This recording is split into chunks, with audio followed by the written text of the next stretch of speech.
दोस्तों नमस्कार। आप सभी साथियों का स्वागत है आपके अपने यूट्यूब चैनल एक्सेस एकेडमी पर। दोस्तों आज के इस वीडियो में हम ईसीसी ई एजुकेटर भर्ती और स्पेशल प्रोफेशनल एजुकेटर भर्ती से जुड़ी हुई कुछ लेटेस्ट अपडेट आप सभी के साथ डिस्कस करेंगे।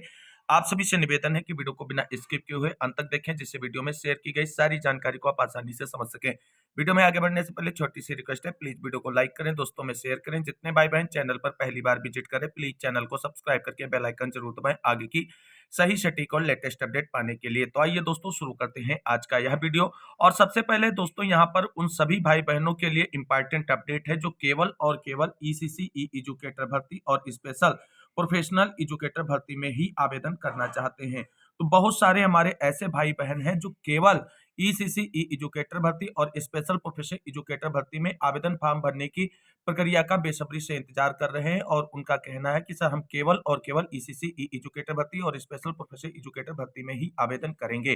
तो ऐसे जितने भी भाई बहन सोच रहे हैं, तो उन सभी से मेरा एक निवेदन है कि वर्तमान स्थितियों को देखते हुए जो बेरोजगारी का एक दंश आप सभी झेल रहे हैं, उससे अगर आप सभी को उबरना है तो ये आप विचार बिल्कुल त्याग दीजिए कि हमें केवल और केवल इसी भर्ती में आवेदन करना है। जितनी भी भर्तियां आती हैं, जिनके विज्ञापन जारी होते हैं, चाहे वो आउटसोर्सिंग संविदा पर हो, चाहे संविदा पर हो या रेगुलर हो, अगर आप किसी भी भर्ती की एलिजिबिलिटी क्राइटेरिया को फुलफिल करते हैं तो आप आवेदन अवश्य करें। आपका चयन हो या ना हो एक अलग चीज है। वर्तमान स्थितियों के अकॉर्डिंग अगर देखा जाए तो एक भर्ती के सहारे बैठना थोड़ी बेवकूफी ही साबित होगी और इसे हम पूरी तरीके से नासमझी ही कहेंगे। तो जो भी भाई बहन ऐसा विचार कर रहे हैं, तो उनसे निवेदन है कि इस समय जो भी भर्तियां आ रही हैं और उनमें आवेदन भरे जा रहे हैं, अगर आप उनकी शैक्षिक एलिजिबिलिटी क्राइटेरिया और तथा अन्य एलिजिबिलिटी क्राइटेरिया को फुलफिल करते हैं तो आवेदन अवश्य करें।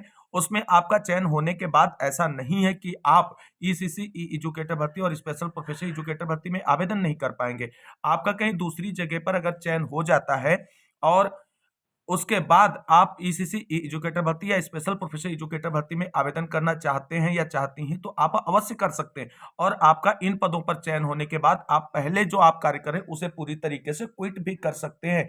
ये चीजें यहाँ पर आप सभी लोगों को समझनी होगी, अन्यथा चीजें जब डिले हो जाएंगी तब आप सभी लोग यही सोचेंगे कि काश इन भर्तियों के चक्कर में न पड़ के इंतजार ना करते हुए किसी अन्य भर्ती में अप्लाई किया होता, तो शायद हम अब तक एक और अच्छी जॉब कर रहे होते। तो कुल मिलाकर के जो भी भाई बहन ऐसा विचार कर रहे हैं कि केवल ईसीसी एजुकेटर भर्ती या स्पेशल प्रोफेशनल एजुकेटर भर्ती में आवेदन करेंगे, बेशक आप इन पदों पर भर्ती के लिए विज्ञापन शुरू हो तो आप आवेदन करें, लेकिन उससे पहले कोई भी भर्ती का विज्ञापन आता है और आप अगर उसकी डिमांडेड एलिजिबिलिटी क्राइटेरिया को फुलफिल करते हैं तो सभी से निवेदन है कि उन पदों के लिए अप्लाई आप सभी लोग अवश्य करें। अभी जैसे आंगनबाड़ी भर्ती हुई है 31 जिलों में, और उन जिलों की बहनों से हमने बहुत पहले वीडियो के माध्यम से कहा था कि अगर आप सभी लोगों के जिले में भर्ती के आवेदन शुरू होते हैं तो आप आवेदन अवश्य करें। आपका वहां पर चयन हो जाता है तो ठीक है, नहीं चयन होगा तो ईसीसी ई एजुकेटर भर्ती में आप आवेदन कर देना, कोई दिक्कत नहीं होगी। यहाँ पर दोस्तों आप बात करते हैं अगली बड़ी अपडेट के बारे में। तो अभी दोस्तों आप सभी को बता दें, कुछ बहनों और भाइयों का प्रश्न है, क्या सर किसी जिले में ईसीसी ई एजुकेटर भर्ती या स्पेशल प्रोफेशनल एजुकेटर भर्ती के पदों पर विज्ञापन जारी हुआ है और आवेदन भरे जा रहे हैं? दोस्तों आप सभी लोगों को बता दें, उत्तर प्रदेश के सभी 75 जिलों के लिए ये दोनों भर्तियों के विज्ञापन जारी हुए हैं, लेकिन अभी तक किसी भी जिले में आवेदन की प्रक्रिया शुरू नहीं हुई है। जो आवेदन लिए जा रहे हैं या तो महिला कल्याण विभाग की तरफ से एजुकेटर के रूप में भरे जा रहे हैं या बेसिक शिक्षा विभाग की तरफ से ही स्पेशल एजुकेटर के पदों पर भर्ती प्रक्रिया की जा रही है जिलेवार। स्पेशल एजुकेटर भर्ती प्रक्रिया में आप सभी लोग जानते हैं, स्पेशल बच्चे अर्थात जो दिव्यांग बच्चे होते हैं उनको पढ़ाने के लिए जो है आवेदन जिलेवार लिए जाते हैं और जिलेवार उनकी नियुक्तियां की जाती हैं। अभी ईसीसी ई एजुकेटर भर्ती और स्पेशल प्रोफेशनल एजुकेटर भर्ती के लिए किसी भी जिले में आवेदन नहीं लिए जा रहे हैं, इसको बिल्कुल आप श्योर हो जाइए। अब दोस्तों बात कर लेते हैं, बहुत सारे भाई बहनों का प्रश्न है कि सर सेवायोजन पोर्टल पर हम लोगों का रजिस्ट्रेशन हो गया है, सेवायोजन पोर्टल पर हम एनटीटी, सीटी या डीपीएससी की जो डिप्लोमा मार्कशीट या सर्टिफिकेट है उसे हम कैसे ऐड ऑन करें? तो दोस्तों आप सभी लोगों ने जब सेवायोजन पोर्टल पर रजिस्ट्रेशन किया होगा, उसके बाद आपको अपनी प्रोफाइल कंप्लीट करने के लिए 8 से 9 स्टेप में पूरी डिटेल भरनी होती है। उसमें आप सभी के पास एक ऑप्शन आता है शैक्षिक योग्यता का, उसके बाद दूसरा आप सभी लोग जानते हैं कि कौशल का आता है, तीसरा आपके पास आता है एक्सपीरियंस का। ये तीनों बहुत महत्वपूर्ण है और आप सभी लोग जानते हैं कि जो ये आपकी एनटीटी है या सीटी है या डीपीएससी है, ये सारे डिप्लोमा आपकी शैक्षिक योग्यताओं के अंतर्गत आते हैं। तो इन सभी को आप अपनी शैक्षिक योग्यता वाले कॉलम में जाकर के ऐड कर सकते हैं। अब ऐड कैसे करेंगे? तो जैसे मान लीजिए आपने अपनी हाईएस्ट शैक्षिक योग्यताओं को ऐड कर लिया। जितनी शैक्षिक योग्यताएं आप ऐड करेंगे उतनी यहाँ पर इस तरीके से सीरियल वाइज शो होती रहेंगी। हाई स्कूल, इंटर, स्नातक, उसके बाद परा स्नातक, उसके बाद मान लीजिए आपने ट्रिपल सी ऐड कर दिया है या पीजीडीसीए या कोई भी अन्य कंप्यूटर कोर्स ऐड कर दिया है। उसके बाद आपको ऐड करना है अब एनटीटी या सीटी या डीपीएससी का डिप्लोमा। तो जो ये ऐड हुई चीजें शो होती हैं, जो शैक्षिक योग्यताएं आपने ऐड करी वो शो होती हैं, उसके ऊपर एक कॉलम शो हो रहा होता है नई शैक्षिक योग्यताओं को जोड़ें। उन नई शैक्षिक योग्यताओं को जोड़े वाले ऑप्शन पर क्लिक करके वहां पर आप अपनी एनटीटी, सीटी या डीपीएससी की डिटेल को फिलअप करके नई शैक्षिक योग्यताओं के रूप में इसे भी ऐड ऑन कर सकते हैं। और ये आप जब ऐड करेंगे तो ये सबसे नीचे आपका शो होने लगेगा एनटीटी, सीटी या डीपीएससी जो भी शैक्षिक योग्यता आप जोड़ेंगे।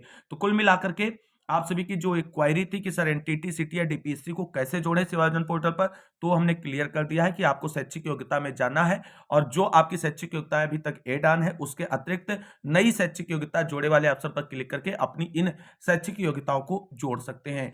ऐसी प्रक्रिया करने के बाद भी अगर आपको किसी भी प्रकार की कोई दिक्कत है तो आप कमेंट बॉक्स में पूछ सकते हैं। अब बात कर लेते हैं फाइनली भर्ती को लेकर के विभागीय अपडेट या क्लेरिफिकेशन क्या है आप सभी के लिए। दोस्तों, जैसा कि आप सभी लोगों को अवगत है कि उत्तर प्रदेश में 10,684 पदों पर ईसीसी ई एजुकेटर और 5,083 पदों पर स्पेशल प्रोफेशन एजुकेटरों की नियुक्ति होनी है। ऑफिशियल विज्ञप्ति अगस्त में आ चुकी है, 3 महीने से अधिक का समय बीत चुका है। अभी ना तो 75 जिलों में सेवा प्रदाता एजेंसियों का चयन हुआ है और ना ही किसी जिले में इन पदों पर भर्ती के लिए आवेदन की प्रक्रिया शुरू हुई है। और इस तरीके से डिले हो रहा है और जब भर्ती प्रक्रिया में डिले हो रहा है तो कई तरीके की अफवाहें सोशल मीडिया पर जो हैं वो निकलकर सामने आती हैं। कोई कह रहा है कि यह भर्ती रद्द हो गई है, अब यह भर्ती नहीं होगी। कोई कहता है कि इन पदों पर भर्ती के लिए आवेदन अब जो है मार्च में होंगे। तो क्या है इसकी वास्तविक सच्चाई, इस पर विभाग का क्लेरिफिकेशन क्या है? तो साथियों, आप सभी को बता दें, जब भर्ती रद्द की अफवाह पर विभाग से जानकारी प्राप्त की गई तो वहां से जो जानकारी निकलकर सामने आ रही है वो ये है कि यह भर्ती रद्द नहीं हुई है। भर्ती के प्रोसेस को विभाग की तरफ से सभी जिलों में आगे बढ़ाया जा रहा है और विभाग की तरफ से स्पष्ट है कि अभी सभी जिलों में कोलोकेटेड आंगनबाड़ी केंद्रों का फाइनली चयन नहीं हो पाया है जहां पर नियुक्ति की जानी है ईसीसी ई एजुकेटरों की। क्योंकि आप सभी लोग जानते हैं इसका मानक जो है वो ये है कि जिस कोलोकेटेड आंगनबाड़ी केंद्र में ईसीसी ई एजुकेटर की नियुक्ति की जानी है तो वहां के प्राथमिक विद्यालय में भी सर्वाधिक बच्चे होने चाहिए और आंगनबाड़ी केंद्र में भी सर्वाधिक बच्चे नामांकित होने चाहिए और उन्हीं स्कूलों का चयन किया जाना है। और ऐसी प्रक्रिया को लेकर के कई जिलों से दिशा निर्देश देखने को मिले थे। कानपुर नगर, कानपुर देहात, बनारस, प्रयागराज, इन सभी जिलों में ऐसी जानकारियां देखने को मिली थी। तो कुल मिलाकर के इस वजह से डिले हो रहा है। बाकी भर्ती रद्द जो है ये एक पूरी तरीके से अफवाह है, इस पर किसी भी तरीके से आप रिलाई ना करें और भर्ती रद्द नहीं होगी, ये विभाग की तरफ से बिल्कुल क्लियर कर दिया गया है। अब यहां पर आप सभी को बता दें, कुछ लोगों का कहना है कि सर इस भर्ती का जो विज्ञापन है या आवेदन की प्रक्रिया अब इसमें मार्च में शुरू होगी। दोस्तों, ऐसा कुछ भी नहीं है। मार्च माह में आवेदन की प्रक्रिया शुरू नहीं होगी। हमने एक चीज आप सभी को बहुत पहले बताई थी कि यह भर्ती प्रक्रिया संपादित कराने के लिए विभाग के पास 180 दिन का समय है और 180 दिन का समय अर्थात 6 माह का समय है। तो इसी बिहाफ पे कुछ लोग कह रहे हैं कि मार्च में आवेदन की प्रक्रिया शुरू होगी। दोस्तों, अगर मार्च में आवेदन की प्रक्रिया शुरू होगी तो नया शैक्षिक सत्र जो है 1 अप्रैल से शुरू हो जाता है और फिर इनके जो है नियुक्ति कैसे हो पाएगी नए शैक्षिक सत्र में, तो इसको लेकर के भी क्लेरिफाई किया गया है विभाग की तरफ से और कहा गया है कि ईसीसी ई एजुकेटर भर्ती और स्पेशल प्रोफेशनल एजुकेटर भर्ती में आवेदन जो है इसी माह अर्थात दिसंबर में ही शुरू हो जाएंगे और जिलेवार आवेदन प्रक्रिया सेवा योजन पोर्टल के माध्यम से शुरू की जाएगी। ऐसी ऑफिशियल जानकारी भी आप सभी के लिए निकलकर सामने आ रही है। तो कुल मिलाकर के आप सभी भाई बहनों से निवेदन है कि सोशल मीडिया पर जो अफवाहें चल रही हैं ईसीसी ई एजुकेटर भर्ती रद्द को लेकर के, नवंबर नहीं हुआ तो ये विभागीय कार्रवाई है और विभाग की तरफ से डिले हो रहा है, ये तो एक वास्तविक सच्चाई है, लेकिन भर्ती रद्द नहीं है, ये भी आप 100% श्योर हो जाइए। और दूसरी बात यहाँ पर ये कि आवेदन मार्च में शुरू होंगे, अप्रैल में शुरू होंगे, ये भी एक पूरी तरीके से कोरी कल्पना और अफवाह है। फिलहाल आप सभी लोगों से इतना ही कहेंगे कि आप सभी लोग पैसेंस पूर्वक इंतजार करें, और जो विभागीय अपडेट है उसके अकॉर्डिंग अगर बात की जाए तो आवेदन इसी महीने शुरू होने वाले हैं। और जिन भाई बहनों का अभी तक सेवायोजन पोर्टल पर रजिस्ट्रेशन नहीं हुआ है, रजिस्ट्रेशन प्रक्रिया कंप्लीट कर लीजिए, क्योंकि आवेदन यहां पर सेवायोजन पोर्टल के माध्यम से ही होने वाले हैं। और एक सबसे इंपॉर्टेंट ये है कि वर्तमान में जो आंगनबाड़ी भर्ती चल रही है उसमें अंतिम चयन को लेकर के एक बड़े स्तर पर फ्रॉड किया जा रहा है, और आवेदन करने वाली बहनों को फोन कॉल करके डॉक्यूमेंट वेरिफिकेशन के नाम पर विभिन्न कार्यालयों में बुलाया जा रहा है और उनसे पैसे की मांग की जा रही नौकरी दिलाने के लिए। और इसी तरीके की कुछ कार्रवाई आपको ईसीसी ई एजुकेटर भर्ती में भी देखने को मिल सकती है। तो आप सभी से निवेदन करेंगे, जो भी बहनें हमारी देख रही हैं और आंगनबाड़ी में फॉर्म भरा है या इस भर्ती में आवेदन करेंगी, किसी भी को एक भी पैसा नहीं देना है आवेदन के लिए।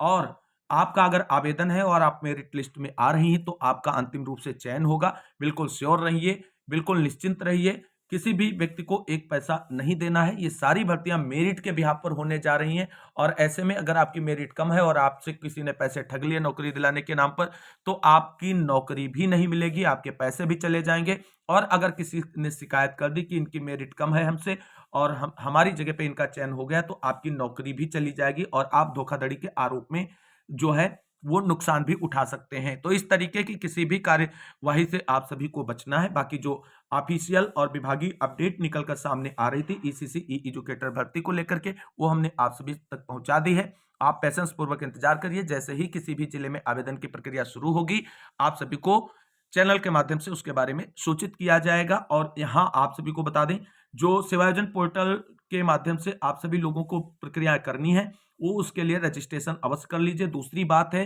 कि अब जो है जिलेवार सेवा प्रदाता एजेंसी के चयन को लेकर के विज्ञप्तियां जारी की जाएंगी, क्योंकि अब जो जेम पोर्टल था उसकी जो टेक्निकल इश्यूज थी उसे सॉर्ट आउट कर लिया गया है, और अब जिलेवार आप सभी को विज्ञप्तियां देखने को मिलेंगी सेवा प्रदाता एजेंसी के चयन को लेकर के। और जिन जिलों में एजेंसियां के विज्ञप्ति निकाली जा चुकी है वहां पर एजेंसियां चयन करते हुए जो है आवेदन की प्रक्रिया शुरू की जाएगी। पैसेंस बनाए रखें, हाइपर होने से भर्ती नहीं होगी और आपके मन मुताबिक भर्ती नहीं होगी, विभाग के अकॉर्डिंग भर्ती होगी। इसलिए विभाग के दिशा निर्देशों का इंतजार करना रहे पड़ेगा ही। और अगर आपको विशेष अपडेट चाहिए तो आप अपने जिले के जिला बेसिक शिक्षा अधिकारी कार्यालय में जाकर के संपर्क करके भर्ती से संबंधित प्रक्रियाओं के बारे में जानकारी प्राप्त कर सकते हैं।